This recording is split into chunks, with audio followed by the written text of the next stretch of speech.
Hello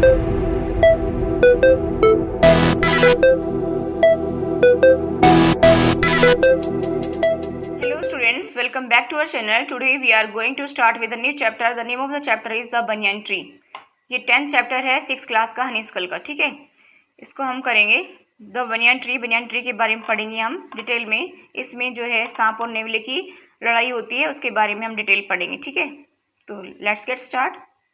the fight of the cobra and the mongoose is a classical drama often seen in India, and the outcome is largely the same. The mongoose is not immune to the venomous bite, but is faster and quicker in motions than the snakes. The cobra assumes a posture of defense and attempts to reach the animals by a sweeping strikes, but the quick-moving mongoose jump out of reach and comes at the snakes from another directions before the snakes can get into strikes position again. देखिए यहाँ पे क्या बताया कि जो सांप और जो नेवला है कि उसकी जो लड़ाई होती है भारत में पुराने समय से ही चलती आ रही है, ठीक है, देखी जाती है, जिसका परिणाम क्या होता है कि लगभग एक सा ही होता है। ऐसा नहीं देखा गया है कि सांप के बीच दंत का प्रभाव नेवले पर नहीं होता है। असलियत में क्या होता है कि जो नेवला है वो सांप की तुलना में ज़्यादा फुर्तीला होता है और सांप सुरक्षात्मक मुद्रा अपनाते हुए नेवले की ओर जो झपटता है और उसकी तुलना में अधिक तेज हुआ नेवला होता है, ठीक है। वह जल्दी से उससे दूर निकल जाता है, दूसरी दिशा में चला जाता है। This constant movement tires and discourages the snakes, and the mongoose is finally able to leap in close and bury its teeth in the snake's neck, usually severing the joints of its vertebrae. देखिए यहाँ पे क्या बताया गया है कि लगातार ये प्रक्रिया होती रहती है, ठीक है। कभी सांप अटैक करता है, कभी नेवला करता है, नेवला जो है तुरंत हट जाता है आगे से। लगातार ये प्रक्रिया सांप को हताश कर देती है। नेवला क्या करता है कि अपने जो पहने दांत है सांप की गर्दन या उसको रीढ़ की हड्डी बोलते हैं जैसे, उसमें वो अपना दांत लगा देता है, ठीक है, चुभा देता है, जिससे वे अलग हो जाती है और सांप मर जाता है। अब you must have seen a banyan tree. This is a story about what the author saw as a young boy when he was sitting in an old banyan tree and in his grandfather's house. यानी कि आपने बरगद का पेड़ अवश्य देखा होगा। ये कहानी लेखक की जो है लेखक से संबंधित है, जब अपने दादाजी के घर एक पुराने बरगद के नीचे बैठा था, ठीक है। देखिए आगे। Though the house and grounds belonged to my grandparents, the magnificent old banyan trees was mine chiefly because grandfathers at 65 could no longer climb it. यानी कि देखिए, जबकि जो ये घर है और मैदान है ये मेरे दादा दादी का है और ये पुराना जो बरगद का पेड़ है वो मेरा है, इसलिए कि दादाजी अपनी जो है 65 की उम्र में उस पर चढ़ नहीं सकते थे, इसके लिए वो अपना बताता है उस पेड़ को, ठीक है। आगे देखिए। Its spreading branches, which hung to the ground and took root again, forming a number of twisting passes, gave me endless pleasure. Among them were squirrels and snails and butterflies. The trees was older than the house, older than grandfathers, as old as Dehradun itself. I could hide myself in its branches behind thick green leaves and spy on the worlds below. यानी कि उसकी जो विशाल जो शाखाएं हैं फैली हुई हैं और जमीन तक वो झुक गई हैं, ठीक है। वहीं से उन्होंने फिर से वो जड़ें पकड़ ली हैं, उनके बीच में टेढ़े मेढ़े रास्ते बन गए हैं। देखा होगा आपने बरगद के पेड़ में कि नीचे लटकी हुई टहनियाँ होती हैं, ठीक है। और मुझे बहुत खुशी देते हैं कि उनके बीच जो गिलहरियाँ हैं, तितलियाँ हैं, वो रहते हैं, ठीक है। ये जो पेड़ है बरगद का वो घर से भी अधिक पुराना था, दादाजी से भी बहुत ज़्यादा बूढ़ा था, उतना बूढ़ा जितना कि देहरादून खुद है, ठीक है। मैं अपने आप को उनकी शाखाओं में छुपा सकता हूँ, उसकी हरी हरी पत्तियों के पीछे तथा उसके नीचे की दुनिया पर नजर रख सकता है। आगे देखिए। इसमें देखिए, my first friend was a small grey squirrel, यानी कि मेरी पहली दोस्त एक छोटी स्लेटी रंग की गिलहरी थी, ठीक है। Arching his back and sniffing into the air, कि उसने पहले तो अपनी पीठ को ऊपर उठा करके मोड़ते हुए नाक से तेज हवा निकाली। And he seemed at first to resent my invention of his privacy, और जैसे उसने अपने एकांत में मेरे आने से नाराजगी दिखाई हो। और जब उसने देखा कि but when he found that I did not arm my self with Catapult और एयर गन्स, यानी कि जब उसने देखा कि मेरे पास न तो कोई गुलेल है और न ही कोई हथियार, तो वह मेरी क्या बन गई, ही बिकेम फ्रेंडली, वह मेरी दोस्त बन गई, ठीक है। And when I started bringing him piece of cake and biscuits, he grew quite bold and was soon taking morsels from hand. यानी कि जब उसने जब मैंने उसके लिए केक के टुकड़े और बिस्कुट ले जाने शुरू किए तो वह बहुत ही सहमी सी हो गई, ठीक है। Before long he was delving into my pockets and helping himself to whatever he could find. यानी कि मेरे हाथ से खाने के छोटे छोटे टुकड़े लेने लगी और जल्दी वे मेरी जेबों में भी घुस करके अपने खाने के लिए कुछ कुछ ढूंढने लगी. ठीक है.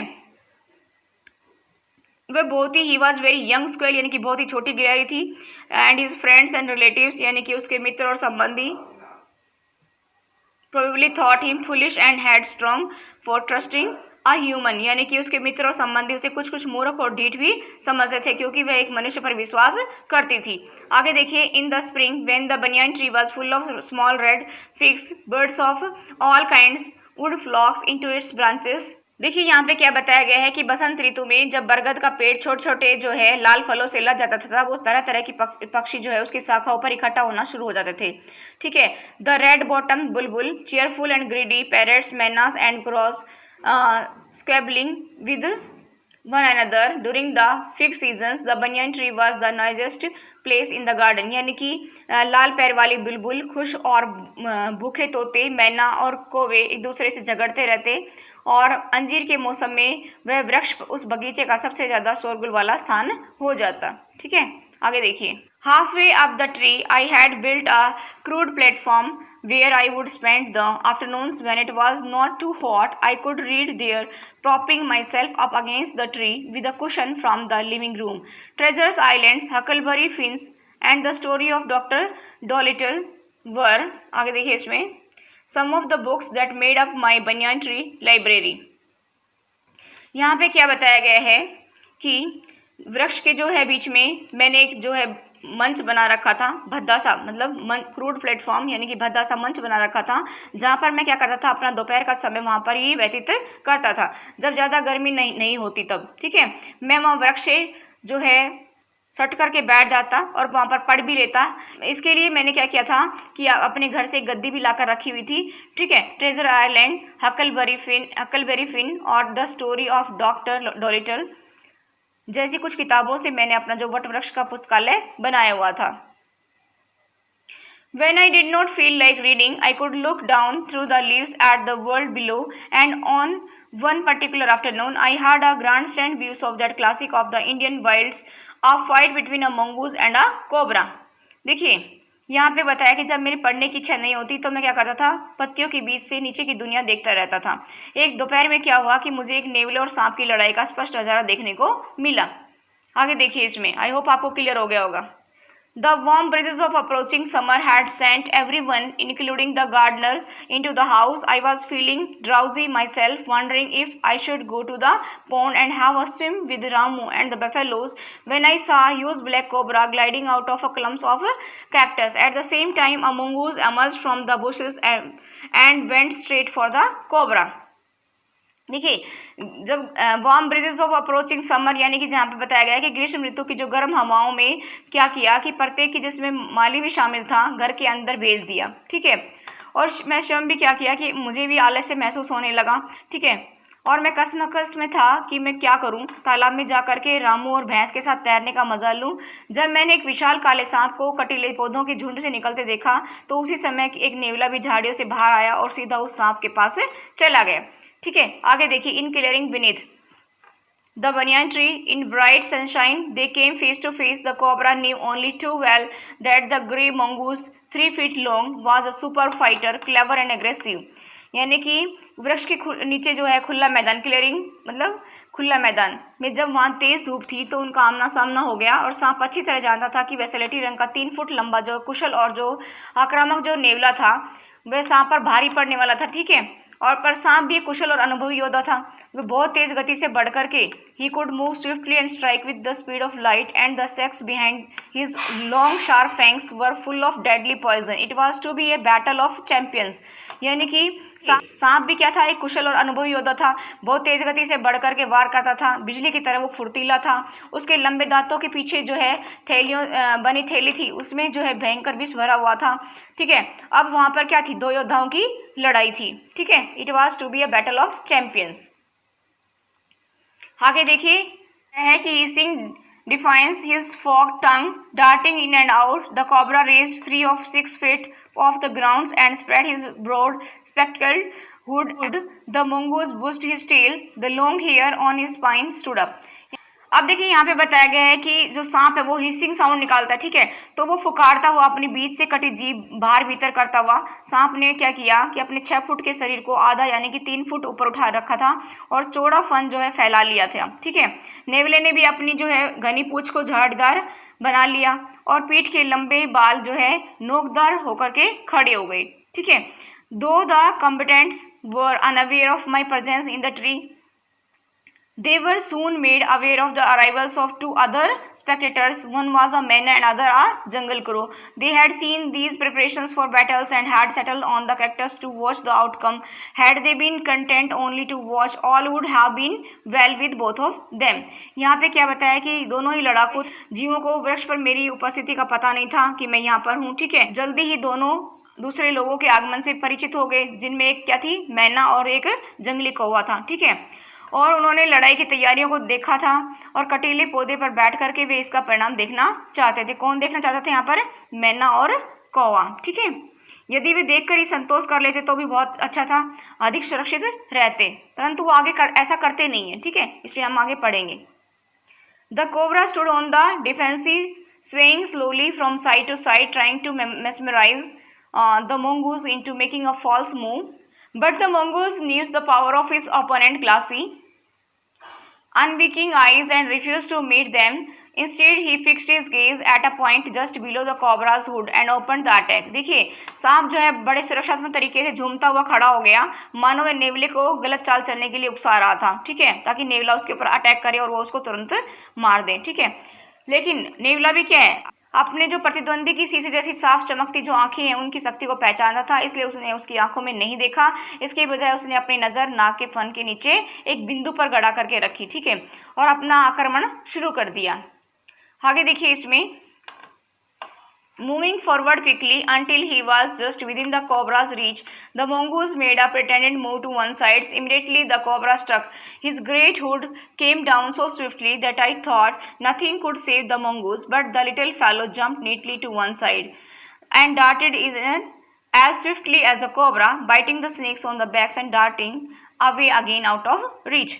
यहाँ पे क्या बताया गया है कि जो वो तेजी से आगे बढ़ा और जब सांप की पहुंच से कुछ दूर था तो उसने एक तरफ हटने का नाटक भी कर लिया, ठीक है। सांप ने क्या किया, तुरंत वार कर दिया। अब सांप ने सोचा कि नेवला तो सामने आ रहा है, तो तुरंत उस पर उसने वार कर दिया।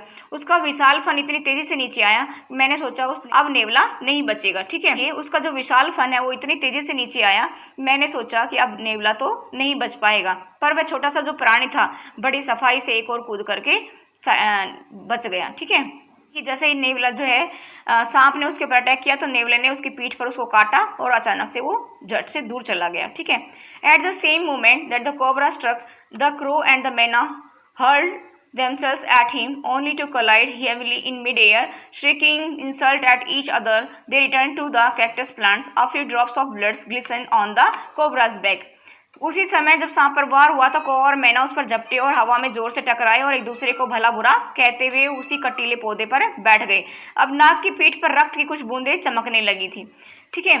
The cobra struck and missed again. The mongoose sprang aside, jumped in and bit. Again the birds dived at the snakes, bumped into each other instead and returned shrieking to the safety of the cactus.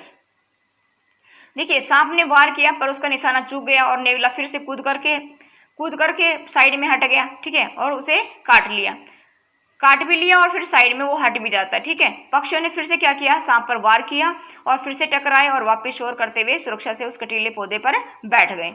आगे देखिए इस पर, I hope आपको clear हो रहा होगा, ठीक है। नहीं हुआ है तो आप दोबारा से वीडियो को देख सकते हैं। The third round followed the same course as the first, but with one dramatic difference. The crow and the मैना, still determined to take part in the preceding dives at the cobra, but this time they missed each other as well as their mark. The मैना flew on and reached its perch, but the crow tried to pull up in mid-air and turn back. In the second that it took the birds to do this, the cobra whipped his head back and struck with great force, his snout thudding against the crow's body. देखिए यहाँ पे क्या बताया गया है कि जो तीसरा दौर भी पहले जैसा ही चला था, ठीक है। उसमें क्या हुआ कि एक नाटकीय मोड़ आया, ड्रामेटिक डिफरेंसेस आए उसमें, और कौवा और जो मैना है अभी भी इस युद्ध में भाग लेना चाहते थे। वे सांप पर फिर से झपटे। इस बार वे आपस में नहीं टकराए और निशाना चूक गया। मैना उड़ करके अपनी जगह पर वापस चली गई और कौवे ने हवा में ऊपर उठने की कोशिश की। वापस पलटा फिर और उसी क्षण जो है सांप ने फन घुमाया और जोर से काट लिया। ठीक है, उसकी नाक का भाग जो है कौवे के शरीर से जा टकराया। आगे देखिए इसमें, I saw the bird flung nearly 20 feet across the gardens. It fluttered about for a while, then lay still. The manna remained on the cactus plants, and when the snake and the mongoose returned to fight, very wisely decided not to interfere again. देखिए इसमें क्या बताया कि मैंने पक्षी को झटका खा करके 20 फुट दूर गिरते देखा था। उसने एक क्षण के लिए पंख फड़फड़ाए थे और फिर वो निश्चल हो गया। ठीक है, देखिए मैना जो है उसी कटीले पौधे पर बैठी रही। ठीक है, और सांप और जो नेवला है फिर से लड़ने के लिए तैयार हो गई। मैना ने फैसला किया, द मैना remained on the cactus plants and when